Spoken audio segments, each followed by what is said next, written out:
konfanoche aban asabia na so kamia kwa se toda ya na wo mo se mone bebrenu a na beda montensom ne santi pani kwankyerefo ananu ye wono mapano se wono meda aya asabia na no aye professor Otchere-Addai wa hye bopapa se sie ya wono ebeda wo mo no se pani kwankyerefo no ye kwa ya nimi wo mo de hyehye babre ebegu akwam sade ebe ya edi mbone ya na toda efri montenso ebetidwa ewo montenso no ene anu betimi abrase na ensemi wodi tudwa ebra wane ne adwumayefo e wo honom wo mo nyina ka bomo edi Thanksgiving service chenchirenche ehihye so eno odi nsem tudwa wo kiremo se efri sa ya sabie wo mo tintim ye no ade ba akopa na enhye dani woni se ekoduru se bia weekend memene dane kwasiadam ana se hurede afofida wo bon se ni nyina ne atudi agum se ye hurede ana se nye hurede no wo bon se adwumayefo da bia da wo ye adwuma eba ne sa no anam se nipa no wonya bre enje na homene ntino wo bon se afe wo ba adwuma kra no ano otwentwa ne na se ne ade ba chimi ntumi ma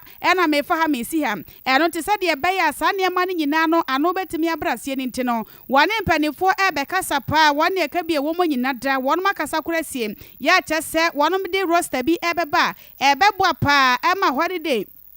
anaso se afofida hodo any weekend no wono be ye roster sade ebe ya enementumi ama wo kina menya brema no ano betimi abrase na sa brede wa hye bopapa se ayarefo asabe wono gi ayarehwe e wo konfanoche aban ya sabia no wo mo ho nsem ebe ya de ebedi nkan e wo mo nwumadie mu e wo konfanoche aban aya sabia ho. That is to reposition this historic institution as a leading light in the field of patient-centered tertiary healthcare services, training and research in the sub-region that I have held. The task of transforming the hospital into the choicest tertiary medical center is not going to be an easy walk in the park. It is going to take a lot of hard work, steely determination, and personal and collective sacrifices to achieve that goal. It is for this reason that since my assumption of duty for the first time in the contemporary history of this hospital, I, together with management, have instituted weekend and holiday duty roster for all the directors. Indeed, under this arrangement, 2 directors are assigned to come to work and visit all the operational areas during the weekends and holidays as part of measures to enhance supervision, prevent staff absenteeism, and ensure prompt resolution of key operational challenges during those fallow times.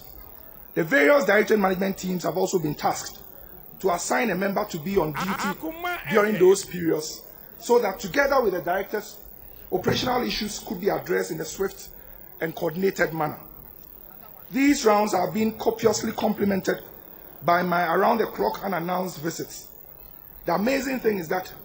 my directors have found this hands-on approach so useful that on their own, some have voluntarily even decided to come on night.